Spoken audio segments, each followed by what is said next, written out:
O clima entre nós.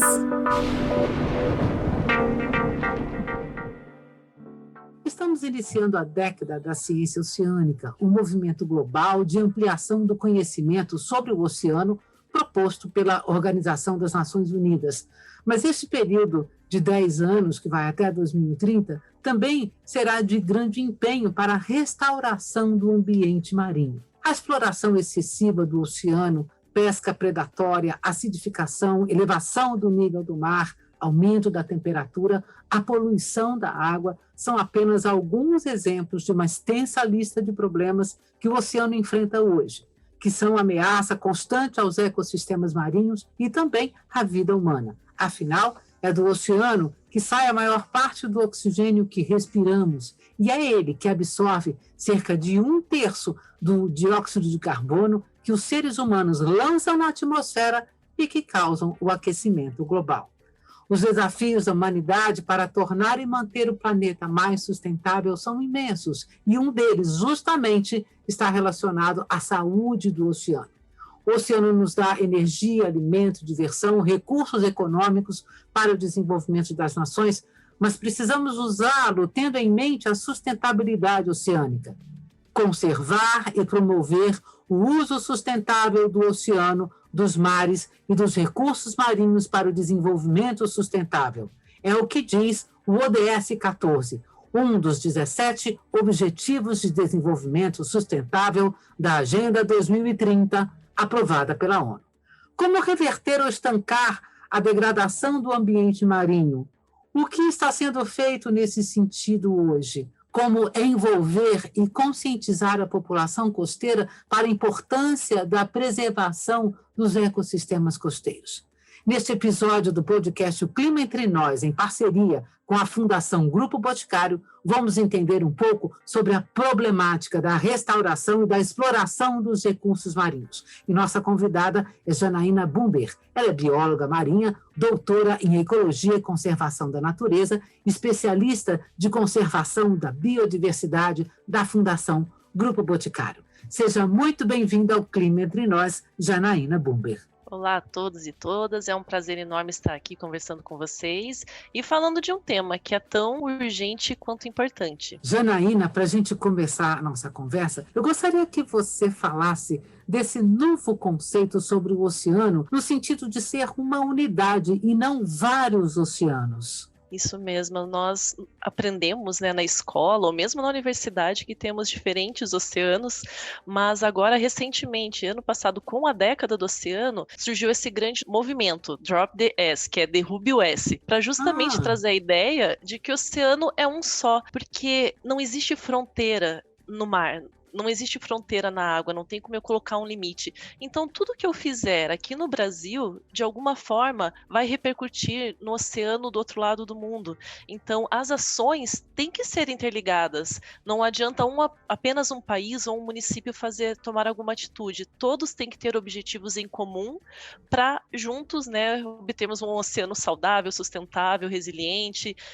Então, esse é o novo movimento. Um só oceano, tudo interligado. O oceano conecta tudo e todos. Isso vem, inclusive, corroborar uma ideia que nós temos de teleconexões oceânicas atmosféricas. Nós sabemos que aquilo que acontece no Oceano Índico tem influência no que acontece aqui no Brasil. A América do Sul, por exemplo, não está fisicamente conectada ao Oceano Índico, mas o que acontece lá reflete aqui. O Brasil não está fisicamente conectado ao Oceano Pacífico, na costa peruana, por exemplo, mas lá se formam os El Niños, as laninhas, e que vão influenciar diversos locais no planeta. Essa é uma ideia fantástica. Vamos derrubar o S assim, porque cada vez mais nós sabemos que estamos realmente todos conectados. Nós é que não conhecemos ainda todas as teleconexões. Nós é que não conhecemos mesmo como é que toda essa massa de água se relaciona, passa a sua informação de um lado para o outro e para o ar, mas que eles estão conectados, estão. Fantástico, então já adotei. Tem alguma hashtag, algum símbolo aí de rede social que vocês estão usando para essa queda do S? Na verdade, esse movimento está muito ligado à década do oceano, né? É uma das premissas da década do oceano, então é a hashtag década do oceano, o hashtag Ocean Decade, que Uhum. traz toda essa informação junto. Onde atualmente, na sua visão, residem assim os maiores desafios de restauração e conservação de ecossistemas marinhos? E como você bem trouxe, né, o nosso cenário atual não é dos melhores, né? Então, já perdemos cerca de 1/3 das espécies de peixes estão ameaçadas, 1/3 a metade dos habitats marinhos vulneráveis foram perdidos, além, né, da nossa costa como um todo sofrer poluição, eutrofização, né? Ou seja, os impactos causados pelo homem. E esse cenário se agrava e é um grande desafio quando pensamos no aumento populacional, que nós devemos ser mais de 9 bilhões até 2050. E isso vai criar uma demanda adicional por frutos do mar, que cerca de 25% da proteína que consumimos vem do mar, e vamos precisar de mais ainda. Espaço na costa e outros recursos oceânicos. E é justamente por isso, tendo essa ideia dessa situação crítica e dessa importância, que nós temos esses dois grandes movimentos mundiais ocorrendo ao mesmo tempo. Então é esse que falamos agora, né, que a ONU declarou essa década como a década da ciência oceânica, ou década do oceano, mas também estamos vivendo a década da restauração, justamente porque claro que precisamos priorar e ampliar as ações de conservar o oceano, mas os impactos são tão grandes que só conservar, ou seja, só proteger o que existe não é suficiente. Nós também precisamos restaurar parte do que já foi perdido. E restaurar, então, as estruturas ecológicas, as funções, a resiliência, os serviços ecossistêmicos, principalmente os ambientes de grande relevância ecológica, como manguezais, recifes de coral, gramas marinhas.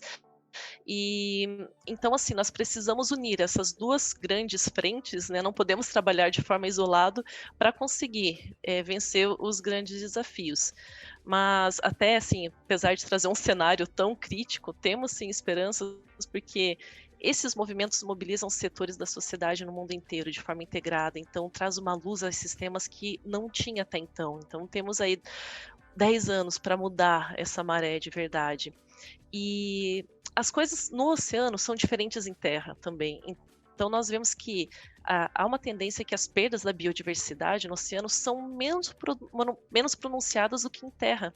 Então isso mostra que as espécies marinhas elas são bastante capazes de se restaurar, né, de recuperar as suas populações quando a gente reduz ou remove a pressão que elas estão sofrendo. Por exemplo, quando nós criamos áreas marinhas protegidas, aquelas áreas que, né, têm que ser conservadas, é possível assistir, né, o ecossistema marinho se recuperando, né, voltando a um estágio anterior ali, espécies retornando, populações sendo restauradas. Olha, que coisa fantástica. E nós sabemos que existem essas zonas mortas no oceano, em que elas aumentaram muito, digamos assim, dessa era industrial dos anos 40, 50, né? Estamos falando de um passado muito recente. O que é essa zona morta, né?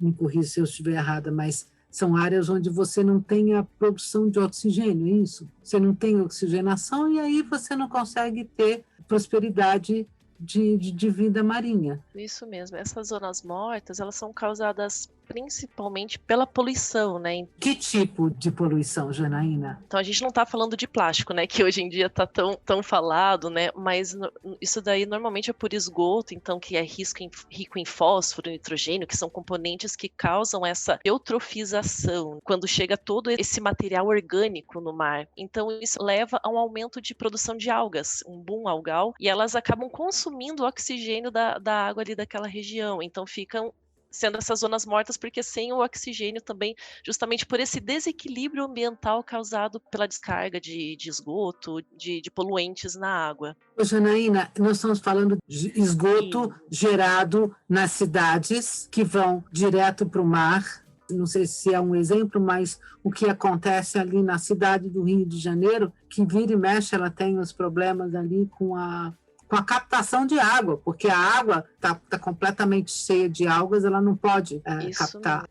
Isso mesmo, tanto que as zonas mortas, elas nem sempre são constantes, elas flutuam, então elas podem, elas ocorrem normalmente em épocas assim, que há uma maior chuva, por exemplo, que daí descarrega uma quantidade maior desses componentes na água e diminui em épocas de maior seca, ou se houver algum evento extremo que aconteceu ou algum acidente, né, que houve uma descarga de esgoto maior. Mas é justamente isso, o exemplo da Baía de Guanabara é um ótimo exemplo, que volta e meia acontece essa situação, inclusive, né, a água que chega para a população está rica em algas justamente por causa disso, né, que a água se proliferou naquele ambiente. Quando nós temos, por exemplo, grandes desastres naturais e que você acaba injetando uma grande massa, por exemplo, de lama e de dejetos, né, de terra, que não é próprio do ambiente marinho, pode também causar uma zona morta temporária. Eu estou falando isso, Janaína, porque eu estou me lembrando aqui dos grandes desastres que nós tivemos. Por exemplo, o grande desastre das barragens em Minas Gerais, onde todo aquele dejeto foi parar, ou parte daquele dejeto foi parar no Rio Doce. E aquilo foi parar no mar. Veio uma preocupação enorme em todo o ambiente marinho na costa capixaba e o perigo daquilo chegar, se aproximar cada vez mais do santuário que é Abrolhos. E isso pode também refletir posteriormente e causar esse tipo de zona morta, por exemplo? Pode sim, depende muito do tamanho do impacto, né, da extensão, da frequência com que acontece. Sim. Nós, ultimamente na pandemia, todo mundo ouve muito a palavra resiliência, né? Virou uma palavra mais comum agora, que já é muito usada em ecologia.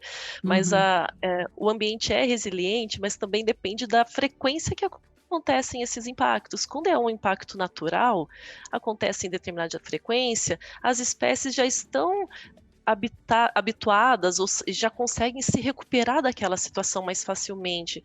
Mas agora dessa situação que está vindo de forma cada vez mais frequente, impactos também por causa da ocupação irregular da zona costeira, exploração, né, do fundo oceânico, a frequência é tão grande que nem sempre as espécies conseguem se recuperar entre um acidente e o outro, ou entre um evento e outro.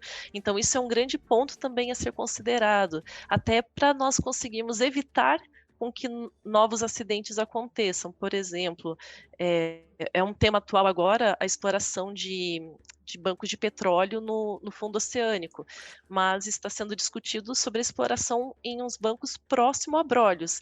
Então, por mais que não seja em cima de Abrolhos, se acontecer qualquer acidente ou qualquer algo fora do previsto ali, Abrolhos vai ser diretamente afetada. Então, esse tipo de coisa que nós precisamos evitar ao máximo, né?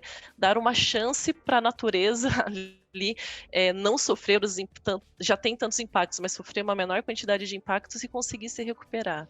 Juliana, por exemplo, em termos de prospecção de petróleo no fundo oceânico, né? Nós temos, assim, são décadas, né, de aprendizado em relação a isso, o Brasil, por exemplo, também, né, e outros locais do planeta que a gente sabe que tem a prospecção. Nós não podemos ser ingênuos, nós sabemos que já ocorreram prejuízos, né, por conta da instalação das enormes plataformas, certamente ocorreram prejuízos, mas também podemos imaginar que ao longo dessas décadas de exploração de petróleo no mar, começou-se também a ter alguma consciência, também aconteceram transformações na visão, né, de como é que você faz esse tipo de coisa. Só que até a luz da necessidade de termos uma economia mais sustentável, tá? Isso assim não se discute mais, quer dizer, qualquer o futuro desse planeta, o futuro da humanidade depende de mudanças de atitude que nós precisamos começar a fazer ontem, né? Nem é ontem. Então, à luz de sustentabilidade, nós vamos usar a energia do mar. Já se está no mar, né? você está instalando como se fossem grandes geradores para usar a energia de ondas, quer dizer, tudo isso são novas tecnologias que vão surgindo para que a gente possa ter uma energia limpa. Agora, vai ter impacto também. Como é que os cientistas estão dentro dessas novas tecnologias? A ciência está realmente atenta a isso? Como você falou, né, o futuro não tem como não estar ligado à energia limpa, a uma energia sustentável. Até porque não podemos continuar dependendo só de petróleo, porque vai acabar e não tem o que fazer quanto a isso. Então, o mundo como um todo, não digo o Brasil, mas o mundo como um todo, está muito atento a isso e buscando novas tecnologias com estudos de ponta para conseguir entender, para conseguir desenvolver o melhor possível as tecnologias para conseguir obter essa energia limpa de forma realmente limpa, né, com o menor impacto possível no ambiente marinho. Então, claro, tudo que você vai colocar, né, só reformulando aqui. Então, nós sabemos que qualquer interferência no ambiente natural vai causar algum impacto. Por exemplo, se eu for usar uma usina eólica, né, que depende da energia dos ventos em alto mar, eu vou estar causando algum distúrbio ali de alguma forma. Mas se considerarmos o impacto que o oceano sofre por causa da emissão dos gases do efeito estufa, isso vale a pena. O custo-benefício é algo que realmente vale a pena, porque o mar sofre demais com a questão das mudanças climáticas. É um dos grandes desafios, né, no oceano, são as mudanças climáticas, porque como nós falamos de um só oceano, né, de um só planeta, não tem como nós fazermos ações isoladas contra as mudanças climáticas. Então, nossos recifes de coral aqui do Brasil vão sofrer com as ações tomadas no mundo como um todo. Então, sim, apesar de termos algum impacto associado a algumas energias limpas, a diminuição da queima de combustível fóssil é algo extremamente urgente. Como você falou também, é para ontem, porque os impactos estão acontecendo agora. Nós já perdemos grande parte das nossas espécies de coral, por exemplo, e se continuar dessa forma, nós vamos perder todos os nossos recifes de coral até 2050. Então, nós não estamos falando de um futuro muito distante, estamos falando praticamente da nossa geração ainda vivendo isso. Então, assim, a ciência está olhando, existem várias pesquisas pensando e vislumbrando, né, possibilidades de energia limpa que vem do oceano. Então, além do vento, tem das marés, tem também de algas, da produção de algas para gerar energia. Então, existem várias formas. A ciência tá ligada a esse assunto também, e até algo que nós vemos que é uma tendência. As soluções que nós buscamos para o oceano não são mais unilaterais, não é só a ciência ou só a indústria, nós precisamos buscar soluções integradas, que junte o pesquisador com o tomador de decisão, com a pessoa que é envolvida em tecnologia, inovação, para juntas pensarem numa solução em conjunto, e não só uma separada, né? As cabeças juntas pensam melhor e trazem uma solução integrada. Janaína, eu queria que a gente falasse um pouquinho mais sobre os corais, sobre os recifes de corais. Eu queria que você explicasse primeiro um pouquinho assim, o que é um recife de coral, o que são os corais, né? E qual a importância que eles têm na manutenção da vida marinha? Que são os corais, eles são espécies de animais invertebrados, né, que eles passam parte da vida dele fixos no fundo marinho. Então até tem pessoas que acham que é pedra, né, ou é planta, porque não se move, a gente não enxerga, né, o movimento deles, na verdade, de forma fácil, mas eles têm uma importância enorme porque eles são o que nós chamamos de espécies engenheiras. Então eles têm estruturas, né, duras ali e em 3D, tridimensionais, que eles acabam formando um ambiente ali marinho, né, que nós chamamos, até fazemos um paralelo com florestas marinhas, como se fossem florestas tropicais marinhas. Por eles terem essa estrutura, né, tridimensional, eles abrigam também uma grande diversidade. Eles são lar para várias espécies, eles são abrigo, eles são fonte de alimento para cerca de 25% das espécies que existem no oceano. Então, apesar de eles ocuparem um pedaço minúsculo do oceano, ali é o que nós chamamos de hotspot, né, de um lugar quente de biodiversidade. Tem muita biodiversidade. Cerca de 1/4 da vida no oceano depende dos recifes de coral em algum momento da vida. Então, a sobrevivência dos corais não é importante apenas para a biodiversidade do planeta, mas também para a economia e sobrevivência da população de muitos países, inclusive o Brasil. Então, os recifes de corais beneficiam mais de 100 países no mundo inteiro, fornecendo alimentos, meio de subsistência aos habitantes, além de turismo. Eles fornecem um outro serviço também que muitos não sabem, que eles protegem a costa de chuvas, de tempestades, de eventos extremos. Então, eles reduzem a energia das ondas em até 97%. Então, fazendo a proteção da costa ali onde existem os recifes de coral. E os benefícios deles são tão grandes, né? Se nós formos falar em economia também, né? Eles contribuem com 12 milhões de dólares por ano para o turismo. Porque, né, são lugares lindos, né? Todos nós gostamos de estar junto, de mergulhar, de estar próximo aos recifes de coral. Mas eles sim estão super ameaçados, principalmente pelas mudanças climáticas. Se aumentarmos 2 graus da temperatura que temos agora, nós podemos sim perder todos os nossos recifes até o final do século.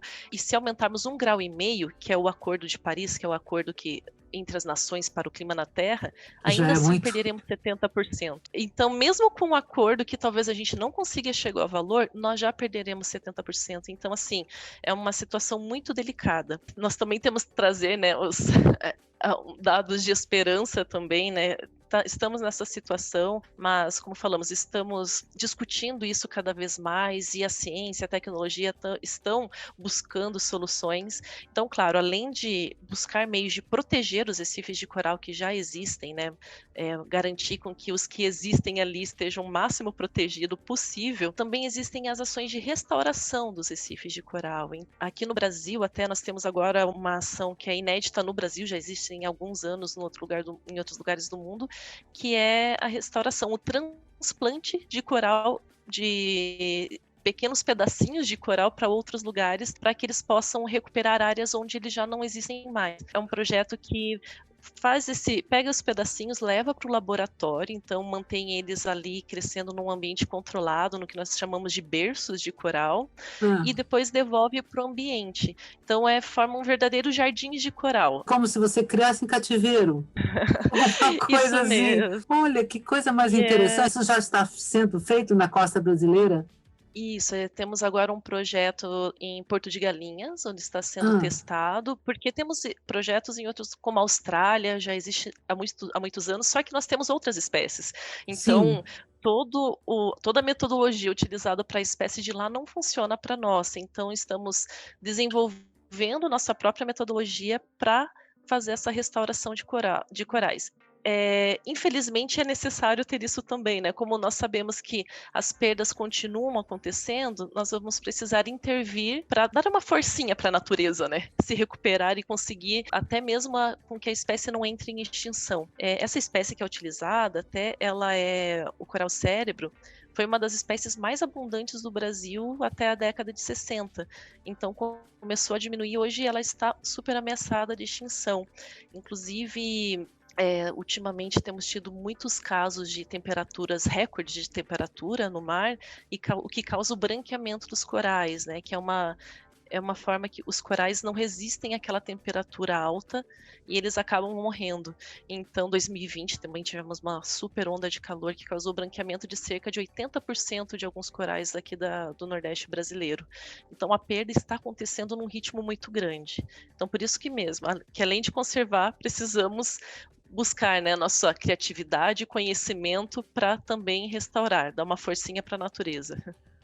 Janaína, vamos juntar os pontos aí, porque a coisa está ficando realmente muito complicada. Porque é o seguinte, não é mais assim uma hipótese científica o aquecimento oceânico. Nós estamos medindo isso. O aquecimento oceânico está, sim, diretamente ligado a mudanças climáticas. Se você pensar também do lado meteorológico, do lado atmosférico, nós dependemos, por exemplo, do jogo de contraste de temperatura das porções oceânicas para, por exemplo, prever o caminho das frentes frias, conseguir prever a formação de ciclones. A hora que você tem mais formação de ciclones, você tem uma maior produção de vento, e aí você começa a ter cada vez mais ressacas, por exemplo, e as ressacas também vão ter impacto nos corais, né? Exato. Agora, por tudo que você falou, a impressão que me dá, Janaína, é que nós estamos correndo contra o tempo.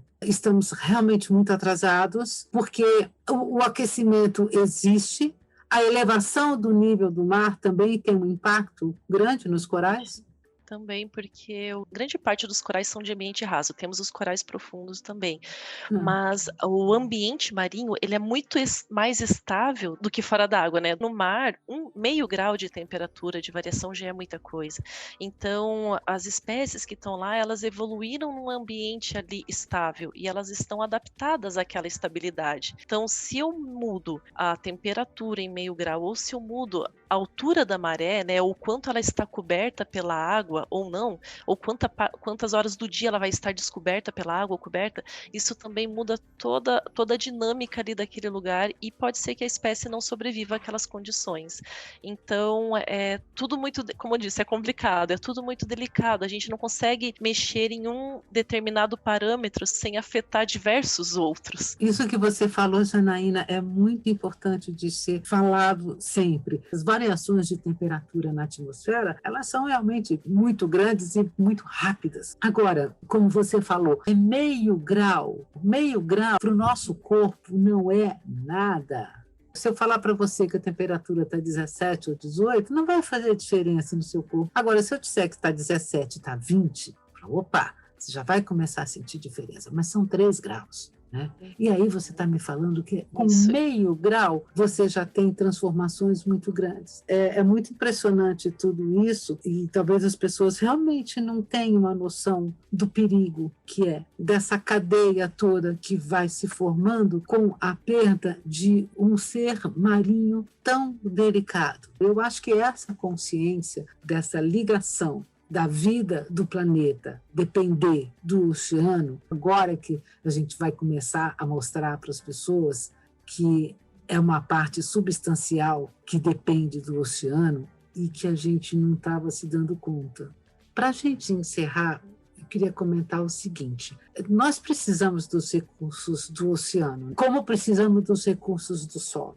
E fazer justamente esse desenvolvimento sustentável, exploração sustentável, é um desafio enorme. E à luz, como você falou, de um aumento populacional. E aí eu queria saber o seguinte: que práticas, que atividades de exploração, né, que podem ser feitas, que estão sendo feitas, né, para que a gente comece a mitigar esses danos futuros? O que você falaria, qual é o seu recado para as pessoas que estão na costa, né, que vivem diretamente o dia a dia junto com o oceano? Que você trouxe esse conceito de que todos estamos ligados ao oceano e tudo que ocorre no oceano nos influencia, é o que nós estamos chamando agora de cultura oceânica, que por mais que você não esteja na costa, por mais que você nunca tenha pisado no mar, você é influenciado pelo oceano e o que você faz influencia o oceano. Todos temos alguma conexão. O que falta é só a gente descobrir qual é a sua conexão. O oxigênio que você respira também vem do mar, ou a regulação do clima também depende do oceano, enfim, não conseguimos estar isentos de depender do oceano. Então, pensando nisso, nós todos somos responsáveis também pelo que acontece pela saúde do oceano, ou seja, pela nossa própria saúde, né, que depende dele. Então, temos sim várias atitudes que a gente pode tomar e começar a prestar atenção para diminuir o nosso impacto. Uma delas, justamente o que nós consumimos, né, o recurso pesqueiro, os frutos do mar. Saber a origem. Eu sei que é difícil, né, a gente pegar um filé de peixe e saber, mas busca incentivar, né, e consumir daqueles que têm um selo que mostra que a origem foi de um lugar pescado no local correto, durante o período correto, que respeitou a época de reprodução daquela espécie. Isso acontece muito com camarão, que o impacto da pesca de camarão é enorme, que eles arrastam todo o fundo do mar, levando toda a biodiversidade que está ali só para 1 quilo de camarão. Então, Da onde veio o meu camarão? Foi cultivado, foi pescado de uma forma correta? Ou mesmo diminuir a nossa pegada, né, o nosso impacto para a emissão de carbono. Isso vai desde a roupa que a gente usa. Eu preciso comprar mais uma roupa que vai gastar muito carbono, vai gastar muito petróleo, enfim, para ser produzida. Eu preciso usar tanto combustível. Tudo isso vai influenciar diretamente também. Ou mesmo quando nós vamos fazer um turismo aqui no litoral do Brasil, né? Nós temos piscinas naturais lindas no Nordeste, mas que turismo está sendo feito? Você não pode pisotear nos recifes de coral, ou as pessoas que estão, você vê que estão jogando lixo ou vendendo itens ali, alimento que são jogados ali naquelas piscinas e vão impactar aquele ambiente. Então, buscar o turismo sustentável também. E muito importante também é estarmos atentos às políticas públicas, né? Ao que está sendo discutido, né, pelos nossos tomadores de decisão que vão decidir o futuro das nossas áreas protegidas, o futuro de abrolhos, o futuro das espécies. Então, cobrar, né, do seu político, em quem você votou, o que ele está fazendo quanto a isso, que projetos de lei estão sendo aprovados, se você pode se envolver em alguma petição para que algo seja aprovado ou não aprovado, enfim, se informar. Informação é muito preciosa, né? Se a gente se informa, se a gente sabe o que está acontecendo, nós temos um poder muito grande em nossas mãos como sociedade. Então, meu apelo é esse, entender que a sua conexão com o oceano, se você gosta do mar, você gosta de praia, se você é pescador, se você é surfista, ou se você vive no Cerrado brasileiro, a milhares de quilômetros do oceano. Então, buscar sua conexão e sua responsabilidade com ele também, que todos nós somos responsáveis, e garantir que, ainda na nossa geração, a gente consiga mudar a maré que o oceano está sofrendo e que a gente consiga ver um cenário mais promissor, um cenário mais otimista. E quando nós pensamos no cenário futuro para o oceano, eu penso não apenas nos cenários científicos que nós, pesquisadores, muitas vezes calculamos com vários modelos matemáticos. Eu penso também no meu filho, que tem 1 ano de idade hoje. Quando ele chegar na vida adulta dele, quando ele tiver consciência maior do que é o oceano, do que é o planeta que nós vivemos, eu quero poder conversar com ele e explicar que eu fiz a minha parte quando eu tive a oportunidade. Será que ele vai ter a oportunidade de mergulhar em recifes de coral como eu tive? Eu torço muito para que ele tenha essa oportunidade, mas caso não existam mais esses recifes de coral, eu quero poder ter orgulho e dizer que a minha parte eu fiz. E não como pesquisadora, mas como pessoa da sociedade, como pessoa que depende do mar para sobreviver, como todos nós dependemos. E eu, caro ouvinte, te convido agora a ser, então, um sentinela do oceano. Esse podcast, O Clima Entre Nós, tem também a função de ser um informativo de divulgação científica. E esse podcast que nós fizemos hoje, que é mais um da parceria com a Fundação Grupo Boticário, nos trouxe mais um conteúdo precioso sobre os problemas que o oceano está enfrentando. Então, vamos lá, vamos ser um sentinela do oceano, afinal, é o oceano que precisamos para o futuro que queremos. Eu fico por aqui, espero que você tenha aproveitado este conteúdo. Você pode entrar em contato com o podcast O Clima Entre Nós através do nosso e-mail, podcast@climatempo.com.br. Muito obrigada pela sua escuta e até a próxima.